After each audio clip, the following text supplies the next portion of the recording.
Mumbai Ahmedabad national highway પર 48 પર સુંદરપુરા ગામ પાસે આજે એક અત્યંત ભયાનક અકસ્માત સર્જાયો હતો।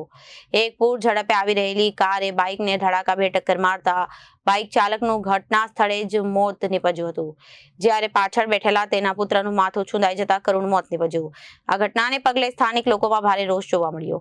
1 કલાકથી વધુ સમય સુધી હાઈવે પર ચક્કાજામ કરી દેવામાં આવ્યો। મળતી માહિતી મુજબ સુંદરપુરા પાસે કાર અને બાઇક વચ્ચે થયેલી અથડામણ એટલી જોરદાર હતી કે બાઇક સવાર રોડ પર ફેંકાઈ ગયા હતા। બાઇક ચાલક લાંબા સમય સુધી રસ્તા પર તરફડિયા મારતો હતો, પરંતુ સમયસર સારવાર ન મળતા તેણે દમ તોડ્યો।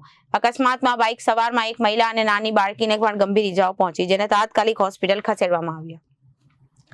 અકસ્માત બાદ લગભગ 2 કલાક સુધી મૃતદેહ હાઈવે પર પડી રહેવાનો આક્ષેપ સાથે ગ્રામજનો રોષે ભરાયા હતા। લોકોએ હાઈવેની બંને તરફનો વાહનો ઉભા રાખી ચક્કાજામ કરી દીધો હતો, જેના કારણે વાહનોની લાંબી કતારો લાગી હતી અને લોકોની માંગ હતી આ વિસ્તારમાં અકસ્માતને રોકવા માટે યોગ્ય પગલાં લેવામાં આવે। ઘટનાની જાણ થતાં જ કપુરાઈ પોલીસનો કાફલો ઘટના સ્થળે પહોંચી ગયો હતો। પોલીસે રોષે ભરાયેલા લોકોને સમજાવીને 1 કલાક બાદ હાઈવે ખુલ્લો કરાવ્યો હતો।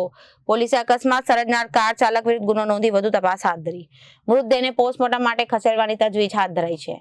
Bureau report, Janadesh news.